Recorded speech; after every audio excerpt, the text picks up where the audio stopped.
जय हिंद दोस्तों, आप सभी का स्वागत है आपके अपने इस यूट्यूब चैनल में। तो दोस्तों, आज हम संविधान के टॉप 100 एमसीक्यू प्रश्नों को करने वाले हैं, जो कि बहुत ही मोस्ट इम्पॉर्टेंट हैं आपके लिए।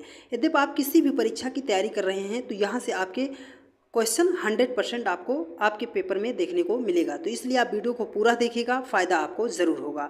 और हाँ, उससे पहले यदि आपने अभी तक हमारे चैनल को सब्सक्राइब नहीं किया है तो चैनल को सब्सक्राइब करके बेल आइकन को ज़रूर दबा लीजिएगा, जिससे हमारी इसी तरह की आने वाली वीडियोज़ का नोटिफिकेशन आपको मिलता रहे। तो इसलिए तुरंत चैनल को सब्सक्राइब कीजिए और वीडियो को पूरा देखिएगा, फ़ायदा आपको ज़रूर होगा। तो चलिए वीडियो को शुरू करते हैं। तो चलिए, जैसे हमारे सामने देखिए, ये पहला क्वेश्चन आ चुका है। कह रहा है कि संविधान सभा की प्रथम बैठक कब हुई थी।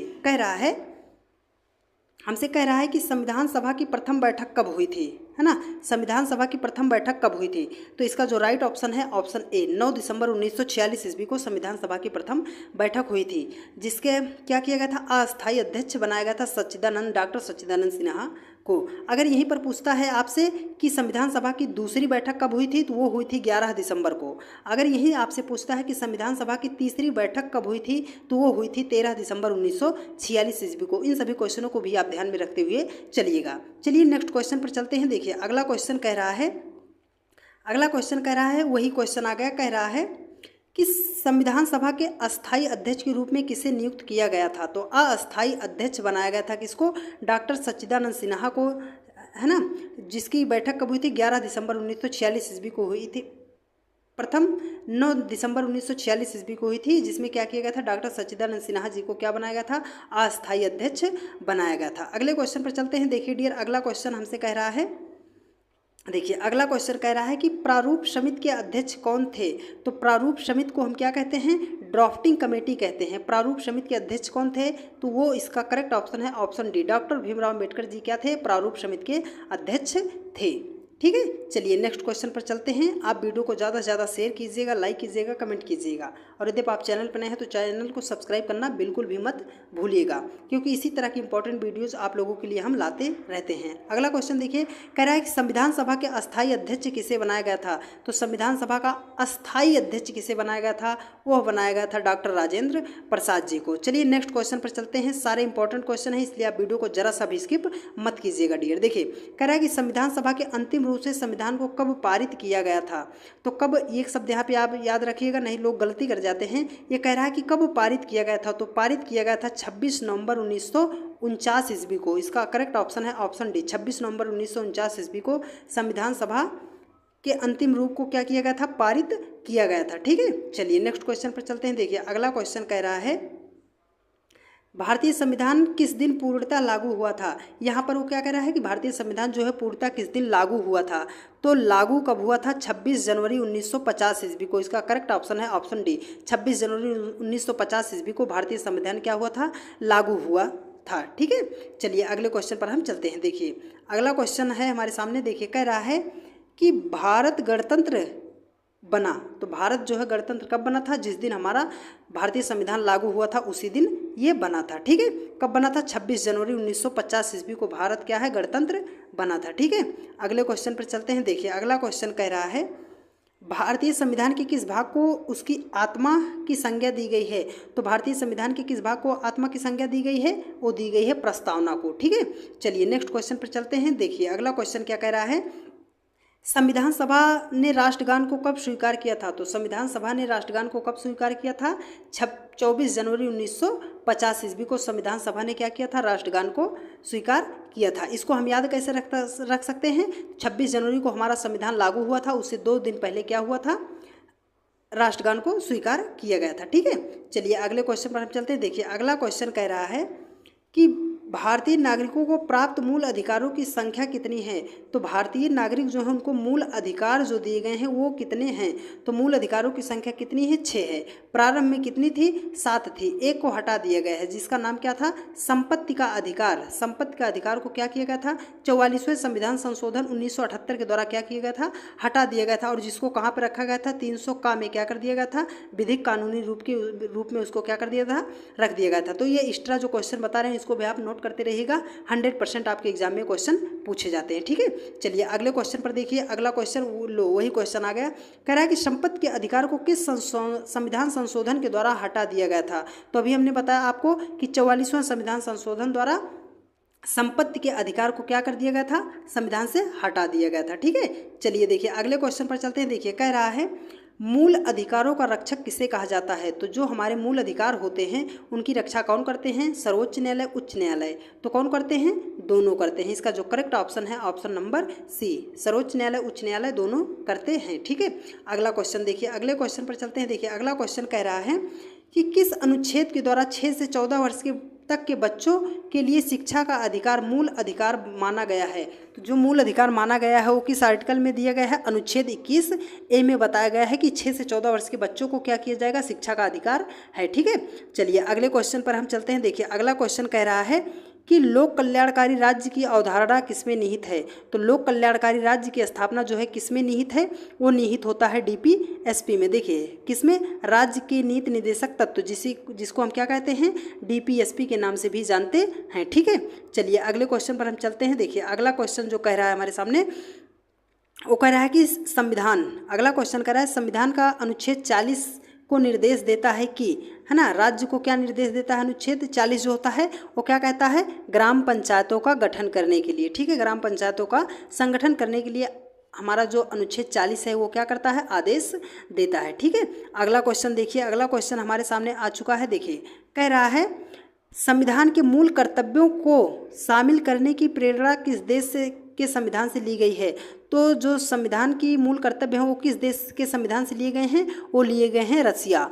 ठीक है, रूस के संविधान से क्या किए गए हैं, लिए गए हैं। सारे इंपॉर्टेंट क्वेश्चन है डियर, और टॉप 100 क्वेश्चनों की MCQ सीरीज को हम लेकर आए हैं। तो इसलिए आप वीडियो को जरा सा भी स्किप मत कीजिएगा, यहीं से सारे क्वेश्चन बनते हैं, आपको फ़ायदा ज़रूर होगा। देखिए अगला क्वेश्चन कह रहा है कि संविधान में मूल कर्तव्यों की संख्या कितनी है। तो भारतीय संविधान में कितने मूल कर्तव्य हैं, तो वो कितने मूल कर्तव्य हैं, 11 मूल कर्तव्य हैं। ठीक है, इसका ऑप्शन बी क्या हो जाएगा, करेक्ट आंसर हो जाएगा। चलिए अगले क्वेश्चन पर हम चलते हैं। देखिए अगला क्वेश्चन कह रहा है संविधान में मूल कर्तव्यों को किस समिति की अनुशंसा के आधार पर शामिल किया गया है। तो जो हमारे भारतीय संविधान में मूल कर्तव्यों को शामिल किया गया है वो किस समिति के अनुशंसा पर क्या किया गया है, शामिल किया गया है। तो वो किया गया है स्वर्ण सिंह समिति पर। किसके अनुशंसा पर, स्वर्ण सिंह समिति की अनुशंसा पर क्या किया गया है, शामिल किया गया है। तो इसका ऑप्शन सी क्या हो जाएगा, करेक्ट आंसर हो जाएगा। ठीक है, चलिए अगले क्वेश्चन पर हम चलते हैं। अगला क्वेश्चन कह रहा है कि भारतीय संघ की शक्ति जो है किसमें निहित होती है, executive power of the union.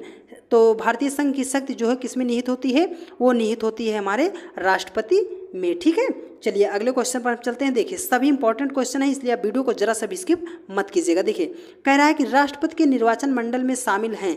तो राष्ट्रपति का जो निर्वाचन मंडल होता है उसमें कौन कौन शामिल होते हैं, इसका ऑप्शन सी आप देखिए। कह रहा है कि संसद के दोनों सदनों के निर्वाचित सदस्य एवं राज्यों की विधानसभाओं के निर्वाचित सदस्य, यही लोग क्या होते हैं, राष्ट्रपति के निर्वाचन मंडल में क्या होते हैं, शामिल होते हैं। ठीक है, चलिए अगले क्वेश्चन पर देखिए। अगला क्वेश्चन कह रहा है कि राष्ट्रपति के कार्यकाल की अवधि होती है। तो राष्ट्रपति का कार्यकाल जो होता है वो क्या होता है, 5 वर्ष के लिए होता है। ठीक है, अगले क्वेश्चन पर चलते हैं। देखिए अगला क्वेश्चन कह रहा है कि राष्ट्रपति के, है ना, राष्ट्रपति के चुनाव के लिए कौन सी विधि अपनाई जाती है। तो राष्ट्रपति के चुनाव के लिए कौन सी विधि अपनाई जाती है, आनुपातिक प्रतिनिधित्व, एकल संक्रमणीय, अप्रत्यक्ष मतदान। तो क्या होता है, ये सभी क्या किए जाते हैं, राष्ट्रपति के चुनाव के लिए क्या किए जाते हैं, अपनाए जाते हैं। ठीक है, चलिए अगले क्वेश्चन पर हम चलते हैं, वीडियो को जरा सा भी स्किप मत कीजिएगा। देखिए कह रहा है कि निर्विरोध चुनाव जीतने वाले राष्ट्रपति हैं, निर्विरोध चुने जाने वाले राष्ट्रपति कौन हैं, तो वो हैं नीलम संजीव रेड्डी, जो कि क्या थे, सबसे पहले क्या हुए थे, निर्विरोध चुनाव जीते थे। राष्ट्रपति का निर्विरोध चुनाव कौन जीते थे, नीलम संजीव रेड्डी जी के द्वारा क्या किया गया था, जीता गया था। ठीक है, चलिए अगले क्वेश्चन पर हम देखते हैं। देखिए अगला क्वेश्चन कह रहा है कि राष्ट्रपति पर महाभियोग का आरोप संसद के किस सदन द्वारा लगाया जा सकता है। तो किस सदन द्वारा लगाया जा सकता है, लोकसभा या राज्यसभा, किसके द्वारा लगाया जा सकता है, ये लगाया जा सकता है संसद के किसी भी सदन द्वारा। तो इसका जो करेक्ट ऑप्शन है ऑप्शन सी क्या होगा, इसका करेक्ट आंसर होगा कि राष्ट्रपति पर जो महाभियोग है वो संसद के किसी भी सदन द्वारा लगाया जा सकता है, चाहे वो लोकसभा में पहले आए या राज्यसभा में पहले आए। ठीक है, चलिए अगले क्वेश्चन पर हम चलते हैं। देखिए अगला क्वेश्चन कह रहा है कि भारतीय सेनाओं का सर्वोच्च सेनापति कौन होता है। तो भारतीय सेनाओं का जो सेनापति कौन होता है वो होते हैं हमारे राष्ट्रपति जी होते हैं। ठीक है, चलिए अगले क्वेश्चन पर चलते हैं। देखिए अगला क्वेश्चन कह रहा है कि भारतीय संविधान के अनुसार संघ की कार्यपालिका शक्ति किसमें निहित होती है। संघ की कार्यपालिका की शक्ति किसमें निहित होती है, तो वो निहित होती है राष्ट्रपति में निहित होती है। ठीक है, चलिए अगले क्वेश्चन पर हम चलते हैं डियर। देखिए अगला क्वेश्चन कह रहा है कि उपराष्ट्रपति के निर्वाचक मंडल में शामिल हैं। तो उपराष्ट्रपति के निर्वाचक मंडल में कौन कौन शामिल होते हैं, राज्यसभा और लोकसभा के क्या होते हैं, सदस्य क्या होते हैं, शामिल होते हैं। ठीक है, चलिए अगले क्वेश्चन पर चलते हैं। सभी इंपॉर्टेंट क्वेश्चन है, इसलिए वीडियो को आप जरा सा भी स्किप मत कीजिएगा। ठीक है, देखिए कह रहा है कि राष्ट्रपति राज्यसभा के कितने सदस्यों को मनोनीत करता है। तो राष्ट्रपति जो होता है राज्यसभा के कितने सदस्यों को क्या करता है, मनोनीत करता है। तो वो कितने सदस्यों को मनोनीत करता है, 12 सदस्यों को क्या करता है, मनोनीत करता है। ठीक है, चलिए अगले क्वेश्चन पर हम चलते हैं। देखिए अगला क्वेश्चन कह रहा है कि भारतीय संसद पार्लियामेंट के ऊपरी सदन को कहा जाता है। ऊपरी सदन को क्या कहा जाता है, तो ऊपरी सदन को क्या कहा जाता है, राज्यसभा कहा जाता है। मतलब उच्च सदन को कहा जाता है राज्यसभा, लोकसभा को कहा जाता है निम्न सदन के नाम से जाना जाता है। ठीक है, चलिए अगले क्वेश्चन पर हम चलते हैं। देखिए अगला क्वेश्चन कह रहा है कि प्रधानमंत्री की नियुक्ति कौन करता है। तो प्रधानमंत्री जो होते हैं उनकी नियुक्ति कौन करता है, वो किया जाता है राष्ट्रपति के द्वारा प्रधानमंत्री की नियुक्ति किया जाता है। ठीक है, चलिए अगले क्वेश्चन पर हम चलते हैं। देखिए अगला क्वेश्चन हमारे सामने आ चुका है। कह रहा है इसमें कि यदि प्रधानमंत्री या कोई अन्य मंत्री सदन का सदस्य नहीं है तो उसे पद पर बने रहने के लिए कितने दिनों के अंदर संसद का सदस्य बनना आवश्यक है। तो इसका जो करेक्ट आंसर है वो है ऑप्शन बी, 6 माह के अंदर उसे क्या होना चाहिए, संसद का जो है सदस्य बनना पड़ेगा। ठीक है, चलिए अगले क्वेश्चन पर देखते हैं। अगला क्वेश्चन जो हमारे सामने कह रहा है कि मंत्रिपरिषद सामूहिक रूप से किसके प्रति उत्तरदायी होता है। तो मंत्रिपरिषद जो होता है वो किसके प्रति उत्तरदायी होता है, वो होता है लोकसभा के प्रति क्या होता है, उत्तरदायी होता है। तो मंत्रिपरिषद जो होता है सामूहिक रूप से किसके प्रति उत्तरदायी होता है, लोकसभा के प्रति क्या होता है, उत्तरदायी होता है। ठीक है, चलिए अगले क्वेश्चन पर हम चलते हैं। देखिए अगला क्वेश्चन कह रहा है कि लोकसभा की अधिकतम संख्या हो सकती है, लोकसभा की अधिकतम संख्या कितनी हो सकती है। इसका करेक्ट ऑप्शन है ऑप्शन डी, 552 हो सकती है। ठीक है, चलिए नेक्स्ट क्वेश्चन पर हम चलते हैं। नेक्स्ट क्वेश्चन पर देखिए अगला क्वेश्चन कह रहा है कि राज्यसभा की अधिकतम संख्या है।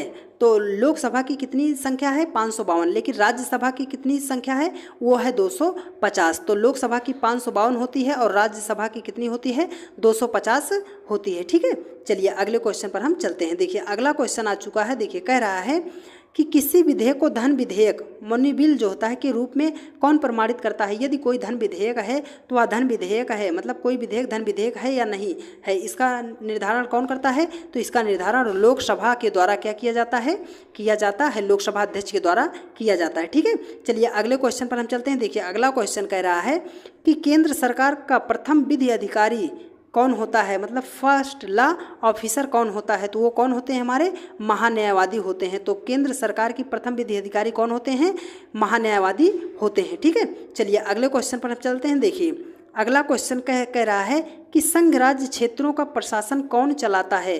तो संघ राज्य क्षेत्रों का प्रशासन किसके द्वारा चलाया जाता है। तो किसके द्वारा चलाया जाता है, राष्ट्रपति द्वारा नियुक्त प्रशासक के द्वारा क्या किया जाता है, संघ राज्य क्षेत्रों का क्या किया जाता है, प्रशासन चलाया जाता है। ठीक है, चलिए अगले क्वेश्चन पर हम चलते हैं। देखिए अगला क्वेश्चन कह रहा है कि भारत के प्रथम राष्ट्रपति कौन थे। तो भारत के प्रथम राष्ट्रपति कौन थे, ये तो सबको पता है कि डॉक्टर राजेंद्र प्रसाद जी थे भारत के प्रथम राष्ट्रपति। ठीक है, चलिए अगले क्वेश्चन पर हम चलते हैं। देखिए अगले क्वेश्चन पर हम पहुंच चुके हैं। देखिए अगला क्वेश्चन कह रहा है कि स्वतंत्र भारत के पहले भारतीय गवर्नर जनरल थे। तो स्वतंत्र भारत के प्रथम गवर्नर जनरल जो भारतीय थे वो कौन थे, चक्रवर्ती राजगोपालाचारी जी थे। चक्रवर्ती राजगोपालाचारी को क्या कहा जाता है, सी राजगोपालाचारी के नाम से भी जाना जाता है। तो स्वतंत्र भारत के प्रथम गवर्नर जनरल कौन थे, चक्रवर्ती राजगोपालाचारी थे। ठीक है, चलिए अगले क्वेश्चन पर हम चलते हैं। देखिए कह रहा है कि राष्ट्रपति द्वारा लोकसभा तथा राज्यसभा में मनोनीत किए जाने वाले सदस्यों की संख्या। तो राज्यसभा में कितने सदस्य मनोनीत किए जाते हैं, 12। लोकसभा में कितने, 2। तो इसका करेक्ट ऑप्शन है 2 और 12। ठीक है, चलिए अगले क्वेश्चन पर चलते हैं। देखिए अगला क्वेश्चन कह रहा है कि लोकसभा एवं राज्यसभा के 2 अधिवेशनों के बीच अधिकतम कितने समय का अंतर होना चाहिए। तो लोकसभा एवं राज्यसभा के 2 अधिवेशनों के बीच अधिकतम कितने समय का अंतर होना चाहिए। तो ये कितने समय का अंतर होना चाहिए, 6 माह का क्या होता है, अंतर होना चाहिए, इससे ज़्यादा नहीं समय दिया जाता है। ठीक है, चलिए अगले क्वेश्चन पर चलते हैं। देखिए अगला क्वेश्चन कह रहा है राज्य की कार्यपालिका का प्रमुख कौन होता है।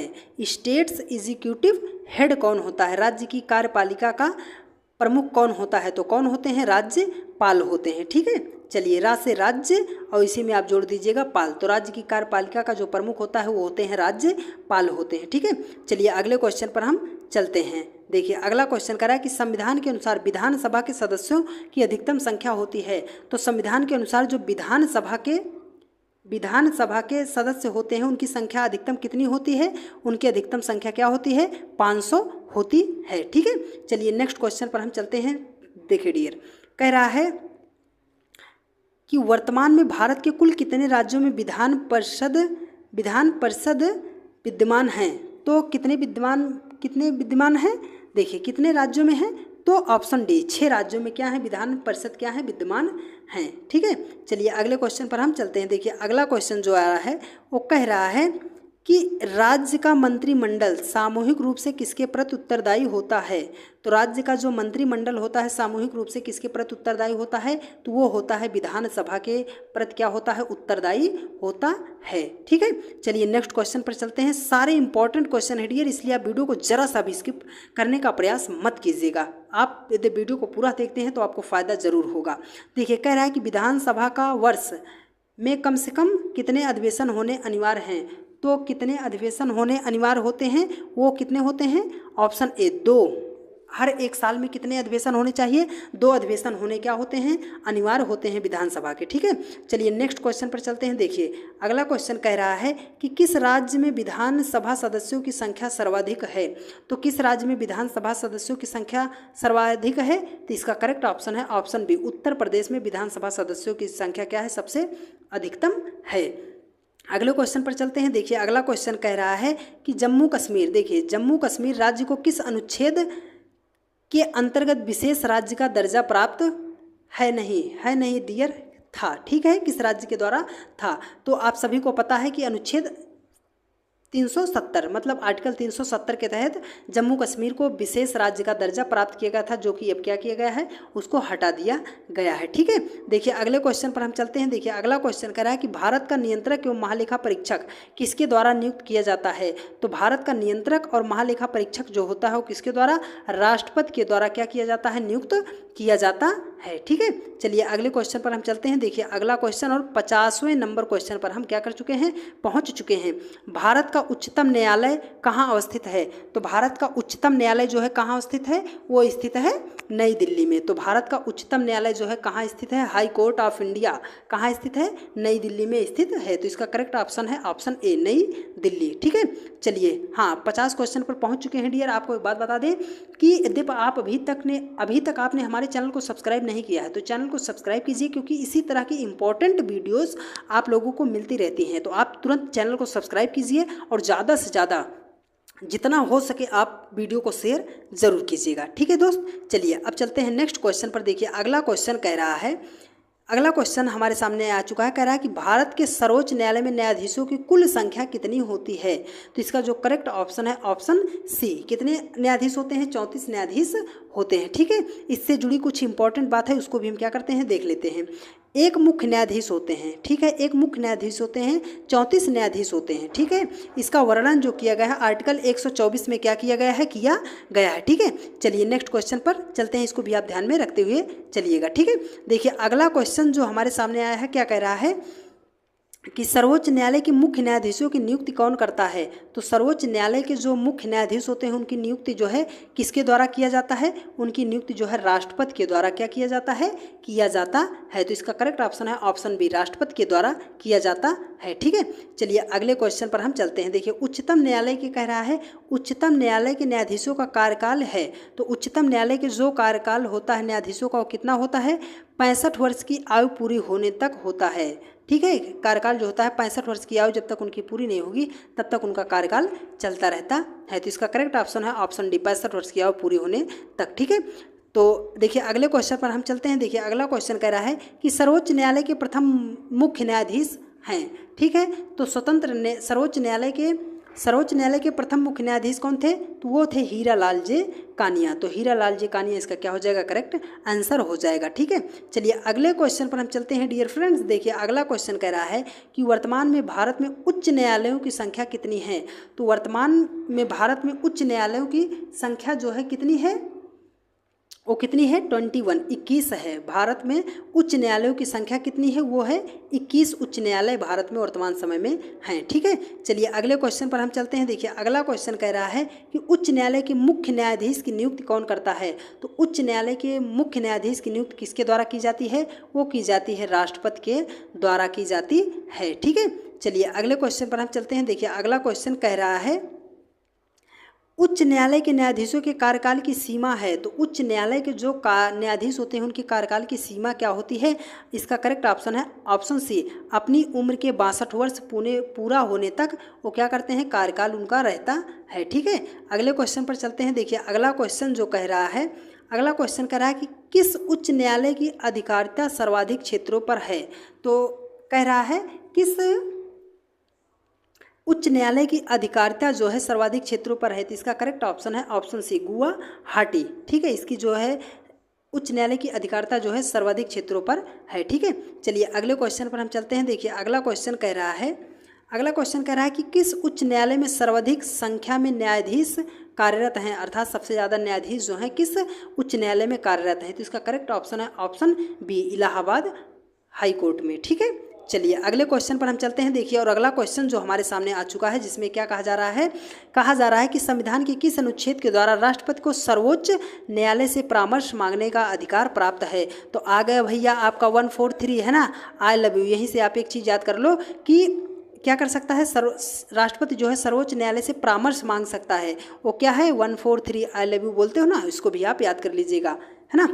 चलिए अगले क्वेश्चन पर हम चलते हैं। देखिए अगला क्वेश्चन आ चुका है, कह रहा है कि किस केंद्र शासित प्रदेश का अपना उच्च न्यायालय है? ठीक है। उच्च न्यायालय है क्या लक्षद्वीप का है, दमन द्वीप का है, पांडिचेरी का है? तो इसका करेक्ट ऑप्शन है ऑप्शन डी, ये लक्षद्वीप, दमन द्वीप और पांडिचेरी जो है इनका किसी का भी अपना उच्च न्यायालय नहीं है। तो इसका करेक्ट ऑप्शन है ऑप्शन डी। ठीक है। चलिए नेक्स्ट क्वेश्चन पर चलते हैं। देखिए अगला क्वेश्चन कह रहा है राष्ट्रीय आपात नेशनल इमरजेंसी की उद्घोषणा किन परिस्थितियों में कर सकता है? तो राष्ट्रीय आपातकाल जो होता है युद्ध के समय, बाह्य आक्रमण के समय, सशस्त्र विद्रोह के समय, कोई भी स्थिति, ये सभी स्थितियां होंगी कोई भी स्थिति, तो क्या कर सकता है? राष्ट्रपति जो होता है राष्ट्रपति शासन की क्या कर सकता है? घोषणा कर सकता है। ठीक है। चलिए नेक्स्ट क्वेश्चन पर चलते हैं। देखिए अगला क्वेश्चन कह रहा है कि भारत में अब तक कितनी बार राष्ट्रीय आपात की घोषणा की जा चुकी है? तो अभी तक भारत में कितनी बार राष्ट्रीय आपात की घोषणा की जा चुकी है? इसका करेक्ट ऑप्शन है ऑप्शन बी, 3 बार अभी तक राष्ट्रीय आपातकाल की घोषणा की जा चुकी है। ठीक है। अब देखिए अगले क्वेश्चन पर हम चलते हैं। देखिए अगला क्वेश्चन कह रहा है कि भारत में राष्ट्रपति किस अनुच्छेद आर्टिकल के अंतर्गत देश में राष्ट्रीय आपात की काल की घोषणा करता है? तो किस आर्टिकल के तहत करता है? अनुच्छेद 352 के तहत क्या करता है? राष्ट्रीय आपात की घोषणा करता है राष्ट्रपति। ठीक है। अगले क्वेश्चन पर चलते हैं। देखिए अगला क्वेश्चन क्या कह रहा है कि संविधान के किस अनुच्छेद के आधार पर राज्यों में संवैधानिक तंत्र की विफलता पर राष्ट्रपति शासन लगाया जा सकता है? प्रेसिडेंट रूल जो है किस अनुशंसा पर लगाया जा सकता है? तो इसका जो करेक्ट ऑप्शन है ऑप्शन बी, अनुच्छेद 356 के तहत क्या किया जाता है? राष्ट्रपति शासन लगाया जा सकता है। ठीक है। चलिए नेक्स्ट क्वेश्चन पर चलते हैं। देखिए अगले क्वेश्चन पर हम चलते हैं। राज्यों में राष्ट्रपति शासन प्रेसिडेंट्स रूल की अधिकतम अवधि है? कितने समय के लिए राष्ट्रपति शासन जो है लगाया जा सकता है? ठीक है। कितने समय तक लगाया जा सकता है? तो वो लगाया जा सकता है अधिकतम 3 वर्ष के लिए क्या किया जा सकता है? लगाया जा सकता है। ठीक है। राष्ट्रपति शासन। अगला क्वेश्चन देखिए, अगले क्वेश्चन पर हम चलते हैं। देखिए अगला क्वेश्चन कह रहा है कि संविधान के किस अनुच्छेद के आधार पर देश में वित्तीय आपात की घोषणा की जा सकती है? तो जो वित्तीय आपात की घोषणा की जाती है वो अनुच्छेद 360 के द्वारा की जाती है। और अगला क्वेश्चन आपसे कभी कभी पूछता है कि अभी तक भारत देश में कितनी बार वित्तीय आपातकाल लगी है, तो वो कितनी बार लगी है? 0 बार। अभी तक एक भी बार हमारे देश में क्या हुआ है? वित्तीय आपातकाल नहीं लगाया है, जिसका वर्णन कहाँ है? आर्टिकल 360 में बताया गया है। ठीक है, चलिए नेक्स्ट क्वेश्चन पर चलते हैं। और प्लीज़ प्लीज़ प्लीज़ आप सभी लोग ज़्यादा से ज़्यादा वीडियो को लाइक कीजिएगा, कमेंट कीजिएगा, और यदि चैनल पर नए हैं तो चैनल को सब्सक्राइब कीजिएगा और ज़्यादा से ज़्यादा दोस्तों के पास शेयर करने का प्रयास जरूर कीजिएगा। देखिए अगला क्वेश्चन कह रहा है कि संसद द्वारा अनुमोदन के बाद किसी राज्य में राष्ट्रपति शासन एक बार में कितने समय तक लागू किया जा सकता है? तो एक बार में कितने समय के लिए लागू किया जा सकता है? एक बार में कितने समय के लिए लागू किया जा सकता है? 6 माह के लिए लागू किया जा सकता है। ठीक है, एक बार में कितने समय के लिए लागू किया जा सकता है? 6 माह के लिए लागू किया जा सकता है। ठीक है, चलिए नेक्स्ट क्वेश्चन पर चलते हैं। देखिए कह रहा है कि राज्य में राष्ट्रपति शासन लगाने की स्थिति में कितने दिनों के अंदर उसकी संसद में स्वीकृति आवश्यक है? तो कितने दिनों में स्वीकृति आवश्यक है? 60 दिनों में उसकी क्या है? स्वीकृति आवश्यक होती है। ठीक है, तो इसका करेक्ट ऑप्शन भी होगा 60 दिन। ठीक है, अगले क्वेश्चन पर चलते हैं। देखिए अगला क्वेश्चन जो कह रहा है, अगला क्वेश्चन कह रहा है कि दल बदल, है ना, दल बदल पार्टी चेंजेस से संबंधित कानून का उल्लेख किस अनुसूची में है? तो दा से दल बदल, दा से 10, आप ऐसे याद कर लीजिएगा। तो दल बदल अधिनियम जो है किसमें है? 10वीं अनुसूची में इसका उल्लेख किया गया है। ठीक है, चलिए नेक्स्ट क्वेश्चन पर चलते हैं। देखिए अगला क्वेश्चन कह रहा है कि संविधान द्वारा कितनी भाषाओं को मान्यता प्रदान की गई है? तो संविधान द्वारा कितनी भाषाओं को मान्यता प्रदान की गई है? तो 22 भाषाओं को क्या की गई है? मान्यता प्रदान की गई है। ठीक है, चलिए नेक्स्ट क्वेश्चन पर चलते हैं। देखिए अगला क्वेश्चन जो कह रहा है कि 73वां संविधान संशोधन संबंधित है। तो 73वां संविधान संशोधन किससे संबंधित है? देखिए अगला क्वेश्चन जो कह रहा है कि 73वां संविधान संशोधन जो है किससे संबंधित है? तो 73वां संविधान संशोधन जो है किससे संबंधित है? पंचायती राज व्यवस्था से 73वां संविधान संशोधन क्या है? संबंधित है। ठीक है, इसका करेक्ट ऑप्शन ऑप्शन डी, पंचायती राज से संबंधित है। ठीक है, चलिए अगले क्वेश्चन पर हम चलते हैं। देखिए अगला क्वेश्चन जो कह रहा है, अगला क्वेश्चन कह रहा है कि वित्त आयोग के गठन फाइनेंस कमीशन का प्रावधान किस अनुच्छेद में है? तो वित्त आयोग का गठन जो है वो किस आर्टिकल में है? अनुच्छेद 280 में वित्त आयोग का गठन का क्या किया गया है? प्रावधान दिया गया है। ठीक है, चलिए नेक्स्ट क्वेश्चन पर चलते हैं। देखिए अगला क्वेश्चन कह रहा है कि योजना आयोग का पदेन अध्यक्ष कौन होता है? ठीक है, योजना आयोग का पदेन अध्यक्ष कौन होता है? तो इसका हमेशा आंसर क्या होता है? प्रधानमंत्री होता है। ठीक है, चलिए नेक्स्ट क्वेश्चन पर चलते हैं। देखिए अगला क्वेश्चन कह रहा है कि भारत में प्रथम योजना आयोग का गठन कब किया गया था? तो भारत में प्रथम योजना आयोग का गठन कब किया गया था? इसका करेक्ट ऑप्शन है ऑप्शन बी, 15 मार्च 1950 ईस्वी को प्रथम योजना आयोग का क्या किया गया था? गठन किया गया था। ठीक है, चलिए नेक्स्ट क्वेश्चन पर चलते हैं। देखिए अगला क्वेश्चन कह रहा है कि राष्ट्रीय विकास परिषद, नेशनल डेवलपमेंट काउंसिल, है ना, एनडीसी की स्थापना कब की गई थी? तो इसका करेक्ट ऑप्शन है 1952 ईस्वी में क्या किया गया था? राष्ट्रीय विकास परिषद की स्थापना की गई थी। ठीक है, चलिए नेक्स्ट क्वेश्चन पर चलते हैं। देखिए अगला क्वेश्चन कह रहा है कि भाषा के आधार पर गठित भारत का पहला राज्य का नाम। तो भाषा के आधार पर बनने वाला प्रथम राज्य कौन था? वो था हमारा आंध्र प्रदेश। ठीक है, और भाषा कौन सी थी? वो थी हमारी तेलुगु भाषा। ठीक है, पहली बार भाषा के आधार पर बनने वाला प्रथम राज्य कौन सा? आंध्र प्रदेश था, और भाषा कौन सी थी? तेलुगु थी। ठीक है, चलिए नेक्स्ट क्वेश्चन पर चलते हैं। देखिए अगला क्वेश्चन कह रहा है कि बलवंत राय मेहता समिति का गठन किया गया था। तो बलवंत राय मेहता समिति का गठन किसके लिए किया गया था?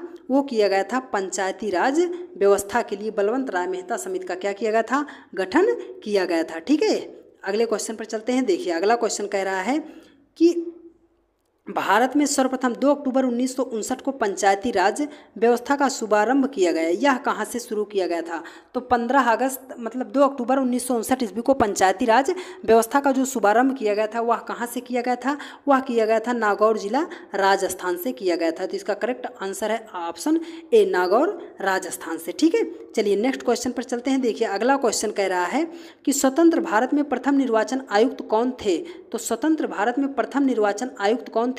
इसका करेक्ट आंसर है ऑप्शन ए, जीबी मावलंकर जी।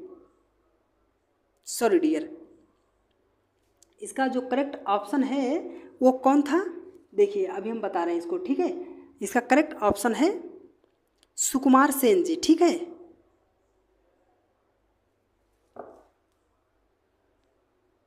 ठीक है। इसका जो करेक्ट ऑप्शन है ए सुकुमार सेन जी थे। ठीक है, जीवी मावलंकर नहीं थे, इसका करेक्ट ऑप्शन है सुकुमार सेन जी थे। ठीक है, चलिए नेक्स्ट क्वेश्चन पर चलते हैं। देखिए अगले क्वेश्चन पर हम चलते हैं। पहले वित्त आयोग का गठन 1951 में किया गया, इसके अध्यक्ष थे। तो पहला वित्त आयोग जो था इसका गठन किया गया, जिसके अध्यक्ष कौन थे? केसी नियोगी जी थे। प्रथम पहले वित्त आयोग का गठन जो किया गया था 1951 ईस्वी में किया गया था, उसके जो पहले अध्यक्ष थे वो कौन थे? केसी नियोगी जी थे। ठीक है, चलिए अगले क्वेश्चन पर हम चलते हैं। देखिए अगला क्वेश्चन कह रहा है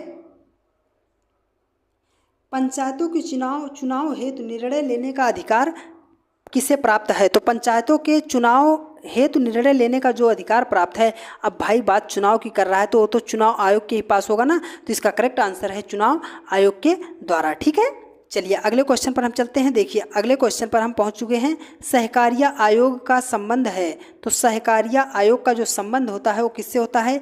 केंद्र राज्य संबंधों से सहकारिता आयोग का संबंध होता है। ठीक है, तो अगले क्वेश्चन पर हम चलते हैं। देखिए अगला क्वेश्चन कह रहा है कि संसद द्वारा देश में सूचना पाने का अधिकार राइट टू इन्फॉर्मेशन संबंधी विधेयक कब पारित किया गया था? तो सूचना पाने का अधिकार जो है कब पारित किया गया था? जून 2005 में क्या किया गया था? पारित किया गया था। ठीक है, चलिए नेक्स्ट क्वेश्चन पर हम चलते हैं। अगला क्वेश्चन जो कह रहा है, अगला क्वेश्चन देखिए कह रहा है कि भारत में संविधान में मूल कर्तव्यों को शामिल करने का विचार किस देश से लिया गया है? अभी हमने पढ़ा था, इसको पुनः आप रिवीजन कर लीजिए कि पूर्व सोवियत संघ मतलब रूस से इसको क्या किया गया था? रूस से इसको क्या किया गया था? शामिल किया गया था। ठीक है, अगले क्वेश्चन पर चलते हैं। देखिए अगला क्वेश्चन कह रहा है कि निम्नलिखित में से किस समिति ने मौलिक कर्तव्यों को शामिल करने की अनुशंसा की है? तो मौलिक कर्तव्य को शामिल करने की अनुशंसा किसने की है? स्वर्ण सिंह समिति की सिफारिश पर मौलिक कर्तव्यों को शामिल करने की अनुशंसा की गई है। वर्तमान में कितने मौलिक कर्तव्य हैं? 11 मौलिक कर्तव्य हैं हमारे। ठीक है, चलिए अगले क्वेश्चन पर हम चलते हैं। देखिए अगला क्वेश्चन कह रहा है कि निम्नलिखित में से किस वर्ष संविधान में मूल कर्तव्यों को अंतः स्थापित किया गया था?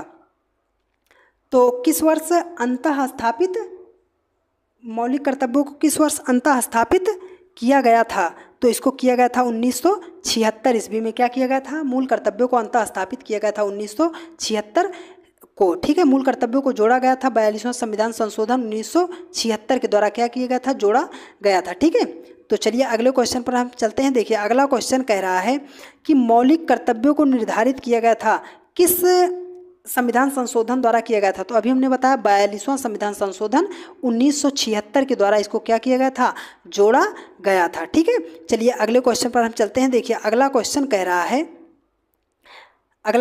रहा है कि 42वें संविधान संशोधन के 10 आचार आदर्शों को किस नाम से जाना जाता है? 10 आचार आदर्शों को किस नाम से जाना जाता है? तो उसको जाना जाता है मौलिक कर्तव्य के नाम से। किसके नाम से जाना जाता है? मौलिक कर्तव्यों के क्या किया जाता है? नाम से जाना जाता है। तो देखिए अगला क्वेश्चन पर हम चलते हैं। देखिए अगले क्वेश्चन पर कह रहा है 1976 में 42वें संविधान संशोधन संविधान में नागरिकों के लिए कितने मौलिक कर्तव्य निश्चित किए गए थे? तो 42वां संविधान जो संशोधन आया था उसमें कितने निर्धारित किए गए थे? वो किए गए थे हमारे 10 निर्धारित किए गए थे। ठीक है, चलिए अगले क्वेश्चन पर हम चलते हैं। देखिए डियर, और अगला क्वेश्चन कह रहा है कि संविधान के किस भाग में मूल कर्तव्यों के अध्याय को जोड़ा गया है? तो संविधान के किस भाग में जोड़ा गया है?